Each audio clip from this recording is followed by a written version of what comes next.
Good morning दोस्तों, मैं आपका दोस्त अमित तोमर लेके हाजिर हूँ सुबह के सवाल जो बने हैं कल रात तक की सुर्खियों से।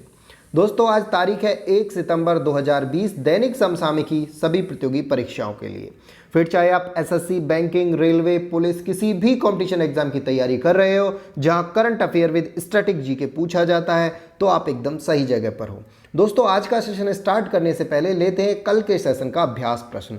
दोस्तों कल के सेशन का अभ्यास प्रश्न था, भारतीय रेलवे ने किस वर्ष तक सभी ब्रॉड गेज मार्गों को विद्युतीकरण करने का लक्ष्य रखा है।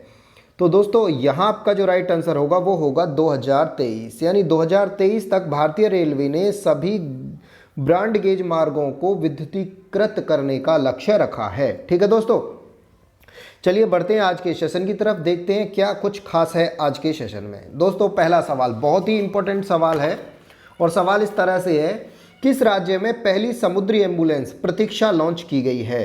तो दोस्तों सबसे पहली समुद्री जो एम्बुलेंस है प्रतीक्षा वो लॉन्च की गई है आपका केरल में। ठीक है दोस्तों, क्या है ये पूरा मामला आपको विस्तार से समझाते हैं। दोस्तों केरल राज्य के मुख्यमंत्री जो है पिनाराई विजयन, उन्होंने तिरुवनंतपुरम जिले के गांव विझिंजाम में प्रतीक्षा नामक समुद्री एम्बुलेंस सेवा की शुरुआत की है।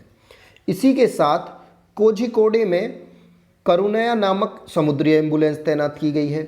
इन समुद्री एम्बुलेंस को तैनात करने का जो मुख्य उद्देश्य है वो है मछुआरों के जीवन को बचाना, यानी यदि किसी को प्रॉब्लम होती है, कोई भी बीमार होता है तो उसे समुद्री मार्ग से तुरंत जल्द से जल्द हॉस्पिटल पहुंचाना। ठीक है दोस्तों, इस समुद्री एम्बुलेंस को कोचिन शिपयार्ड लिमिटेड द्वारा 6.08 करोड़ रुपए की लागत से तैयार किया गया, जिसका डिजाइन भारतीय प्रौद्योगिकी मत्स्य विभाग संस्था ने बनाया है। ठीक है दोस्तों, चलिए बढ़ते हैं अगले प्रश्न की तरफ। दोस्तों अगला प्रश्न है आपका, किस राज्य में अंतर्राष्ट्रीय फिल्म महोत्सव का 51वां संस्करण आयोजित किया जाएगा। तो दोस्तों 51वां संस्करण आयोजित किया जाएगा गोवा में। गोवा में किया जाएगा अंतर्राष्ट्रीय फिल्म महोत्सव का 51वां संस्करण। क्या है ये पूरी रिपोर्ट, आइए जानते हैं। दोस्तों भारत के गोवा में 20 से 28 नवंबर तक 51वां अंतर्राष्ट्रीय फिल्म महोत्सव आयोजित किया जाएगा। इस फेस्टिवल को डिजिटल प्लेटफॉर्म के माध्यम से प्रदर्शित किया जाएगा, जिसमें फिल्मों और थिएटरों की स्क्रीन पर भी इसे प्रदर्शित किया जाएगा। गोवा की राजधानी पणजी है। गोवा के जो मुख्यमंत्री हैं प्रमोद सावंत हैं। गोवा के वर्तमान राज्यपाल हैं भगत सिंह कोश्यारी। ठीक है दोस्तों, चलिए बढ़ते हैं अगले प्रश्न की तरफ। दोस्तों अगला प्रश्न परीक्षा की दृष्टि से इंपॉर्टेंट प्रश्न है T20 क्रिकेट में 500 विकेट लेने वाले पहले गेंदबाज कौन बने हैं। तो दोस्तों T20 में 500 विकेट लेने वाले गेंदबाज बने हैं ब्रावो, डेविन ब्रावो। दोस्तों वेस्टइंडीज के गेंदबाज ब्रावो ने 500 विकेट लेकर ये कारनामा कर दिखाया और दुनिया के पहले गेंदबाज बन गए हैं। इसी सीरीज में बात करूं तो दूसरे स्थान पर हैं श्रीलंका के लसित मलिंगा, जिन्होंने 389 विकेट लेकर दूसरा स्थान हासिल किया। और तीसरे स्थान पर हैं वेस्टइंडीज के ही एक गेंदबाज जिनका नाम है सुनील नरेन, और इन्होंने लिए हैं विकेट 383 विकेट लेकर तीसरे स्थान पर हैं। ठीक है दोस्तों, चलिए बढ़ते हैं अगले प्रश्न की तरफ। अगला प्रश्न है दोस्तों आपका, किस राज्य में स्वस्थ शरीर स्वस्थ मन नामक फिटनेस अभियान शुरू किया है। तो दोस्तों ये अभियान शुरू किया है दिल्ली राज्य ने। स्वस्थ शरीर स्वस्थ मन नामक जो फिटनेस अभियान है वो दिल्ली ने शुरू किया है। दोस्तों ये अभियान शुरू करने के पीछे कारण क्या है ये अभियान। दोस्तों देखिए हुआ क्या है, कोरोना महामारी के कारण स्कूल और कॉलेज बंद हैं। ठीक है, जिससे क्या हो रहा है कि लगातार छात्र डिप्रेशन का शिकार हो रहे हैं और उनकी फिटनेस लगातार घर रहते हुए खराब हो रही है।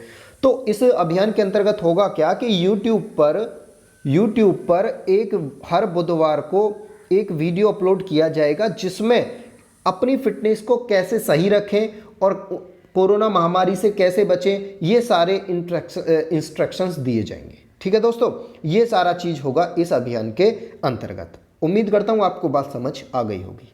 चलिए बढ़ते हैं अगले प्रश्न की तरफ। अगला प्रश्न है दोस्तों, इंडियन एयरफोर्स की पहली महिला फ्लाइंग कमांडर कौन बनी है। तो दोस्तों पहली महिला फ्लाइंग कमांडर बनी है सालिजा धामी बनी है पहली महिला फ्लाइंग कमांडर। क्या है पूरा मामला, आइए विस्तार से जानते हैं। दोस्तों विंग कमांडर शालिजा धामी भारतीय वायुसेना की पहली फ्लाइंग यूनिट की फ्लाइंग कमांडर बनने वाली महिला अधिकारी बनी। ठीक है दोस्तों, उत्तर प्रदेश के गाजियाबाद में हिंडन एयरबेस में चेतक हेलीकॉप्टर इकाई का कार्यभार संभालेंगी। विंग कमांडर धामी 15 वर्षों से वायुसेना में सेवारत हैं। वह वायुसेना की पहली महिला फ्लाइंग इंस्ट्रक्टर बनी और फ्लाइंग ब्रांच का स्थायी कमीशन पाने वाली पहली महिला अधिकारी भी हैं। ठीक है दोस्तों, चलिए बढ़ते हैं अगले प्रश्न की तरफ। दोस्तों अगला प्रश्न है आपका, किस राज्य की सरकार ने YSR वेहाद्री लिफ्ट सिंचाई योजना की शुरुआत की है? तो दोस्तों YSR लेहाद्री लिफ्ट योजना की शुरुआत की है आंध्र प्रदेश सरकार ने। क्या है ये योजना, क्या है ये पूरा मामला, आइए जानते हैं। दोस्तों आंध्र प्रदेश राज्य के वर्तमान मुख्यमंत्री YS जगनमोहन रेड्डी ने वीडियो कॉन्फ्रेंसिंग के माध्यम से YSR वेहाद्री सिंचाई योजना का शुभारंभ किया। इस योजना का निर्माण उन्होंने कृष्णा नदी पर 368 करोड़ रुपए की लागत से किया जा रहा है। राज्य सरकार ने इस योजना को 18 महीने में पूरा करने के लिए एक समय निर्धारित किया है कि जी हम इस योजना को 18 महीने में पूरा कर देंगे, जिसमें जगप्यापेट मंडल के 8 गांव, वत्सईबाई मंडल के 10 गांव और पेनुंग चिप्रोलू मंडल के 10 गांव में 38,607 एकड़ भूमि की सिंचाई की जाएगी। यानी इस योजना का जो मुख्य लक्ष्य है वो है सिंचाई। ठीक है दोस्तों, चलिए बढ़ते हैं अगले प्रश्न की तरफ। अगला प्रश्न दोस्तों खेल जगत से बहुत ही इंपॉर्टेंट प्रश्न है। खेल मंत्रालय ने राजीव गांधी खेल रत्न पुरस्कार की राशि को 7.5 लाख रुपए से बढ़ाकर कितना किया है? दोस्तों राजीव गांधी जो खेल रत्न पुरस्कार है, खेल के क्षेत्र में दिया जाने वाला सबसे बड़ा पुरस्कार है, उसकी राशि पहले जो थी 7.5 थी, अब उसे बढ़ाया है। बढ़ाकर कितना किया गया है? बढ़ाकर कर दिया गया है उसे 25 लाख। यानी अब जो खेल रत्न पुरस्कार विजेता होगा, जिसे भी खेल रत्न पुरस्कार दिया जाएगा, कौन सा, राजीव गांधी खेल रत्न पुरस्कार, उसे कितने रुपए मिलेंगे? 25 लाख रुपए की राशि। क्या है पूरा मामला, आइए जानते हैं विस्तार से। दोस्तों केंद्रीय युवा एवं खेल मंत्री किरण रिजिजू ने राष्ट्रीय खेल पुरस्कारों की पुरस्कार राशि में वृद्धि की घोषणा खेल दिवस 2020, खेल दिवस कब था? अभी 29 अगस्त को मनाया जाता है खेल दिवस, तो 29 अगस्त को 2020 के अवसर पर की। राजीव गांधी खेल रत्न पुरस्कार के लिए केंद्र सरकार ने 7.5 लाख रुपए की राशि को बढ़ाकर 25 लाख कर दिया गया है। अर्जुन पुरस्कार की इनामी राशि 5 लाख को बढ़ाकर 15 लाख कर दिया गया है और द्रोणाचार्य पुरस्कार की इनामी राशि 5 लाख को बढ़ाकर 10 लाख किया गया है और ध्यानचंद पुरस्कार की इनामी राशि को 5 लाख से कर दिया गया है 10 लाख। ठीक है दोस्तों, ये आपको याद रखना है। चलिए बढ़ते हैं अगले प्रश्न की तरफ। दोस्तों अगला प्रश्न है, किस राज्य ने NRI यूनिफाइड पोर्टल लॉन्च किया है? तो दोस्तों ये पोर्टल लॉन्च किया है उत्तर प्रदेश ने। ठीक है, क्या है ये पूरा मामला, आइए विस्तार से जानते हैं। दोस्तों उत्तर प्रदेश की राज्य सरकार ने प्रवासी भारतीयों और NRI के मुद्दों को स्थानीय प्रशासन या राज्य सरकार में सहयोग से हल कर पाने के उद्देश्य से NRI यूनिफाइड पोर्टल लॉन्च किया है। भारत सरकार ने देश में प्रवासी श्रमिकों का डाटाबेस तैयार करने और आपातकाल स्थिति में उनकी मदद के लिए भी इस पोर्टल का उपयोग करने की योजना बनाई है। ठीक है दोस्तों, उत्तर प्रदेश के मुख्यमंत्री कौन है? योगी आदित्यनाथ। राजधानी लखनऊ और उत्तर प्रदेश के वर्तमान गवर्नर कौन है? आनंदीबेन पटेल। ठीक है दोस्तों, चलिए बढ़ते हैं अगले प्रश्न की तरफ। दोस्तों अगला प्रश्न है, भारत और सिंगापुर के बीच वीडियो कॉन्फ्रेंसिंग के माध्यम से कौन सी रक्षा नीति वार्ता आयोजित की गई? तो दोस्तों ये की गई भारत और सिंगापुर के बीच 14वीं रक्षा वार्ता। क्या है ये पूरा मामला, आइए जानते हैं। दोस्तों भारत में सिंगापुर के साथ वीडियो कॉन्फ्रेंसिंग के माध्यम से 14वीं रक्षा नीति वार्ता आयोजित की।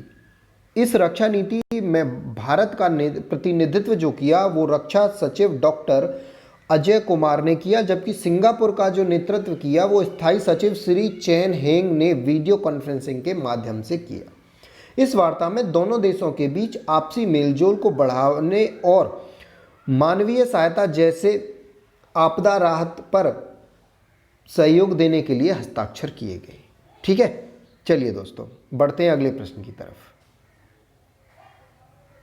दोस्तों आज का आखिरी प्रश्न है, किसने नई पीढ़ी की स्टार्टअप चैलेंज प्रतियोगिता चुनौती शुरू की है? तो दोस्तों ये चुनौती जो प्रतियोगिता है वो शुरू की है रविशंकर प्रसाद ने।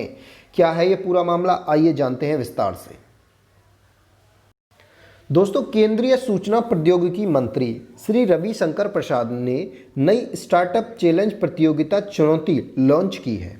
इस प्रतियोगिता को शुरू करने का जो मुख्य उद्देश्य है वो यह है कि पूरा देश में, भारत सरकार में या भारत देश में सॉफ्टवेयर उत्पादों को बढ़ाना, कुल मिला के सॉफ्टवेयर, ज़्यादा से ज़्यादा सॉफ्टवेयरों को बढ़ाना। ठीक है दोस्तों, चुनौती प्रतियोगिता के लिए देश के कुल 300 कंपनियों की पहचान की गई है और इसके लिए सरकार ने फंड भी जारी किया है और ये फंड का जो बजट निकाला है, ये बजट निकाला है 95.03 करोड़ का बजट निकाला है, जिसकी अवधि 3 साल की होगी, यानी 3 वर्ष के लिए 95.03 करोड़ रुपए का बजट निकाला है। केंद्र सरकार द्वारा 300 स्टार्टअप कंपनियों को 25 लाख का फंड भी मुहैया कराया जाएगा। ठीक है दोस्तों, चलिए बढ़ते हैं आज की कुछ इंपॉर्टेंट बुक्स की तरफ। दोस्तों आज की महत्वपूर्ण किताबों में है, पहली बुक है a brief history of time, जो लिखी है, बहुत इंपॉर्टेंट किताब है, जो लिखी है स्टीफन हॉकिंस ने। स्टीफन हॉकिंस आप सब जानते हो, बहुत ही प्रसिद्ध वैज्ञानिक थे स्टीफन हॉकिंस, उन्होंने लिखी है a brief history of time. दूसरी बुक है एवरी चाइल्ड मैटर, जो लिखी है कैलाश सत्यार्थी ने। ये दो आज की इंपॉर्टेंट बुक्स हैं।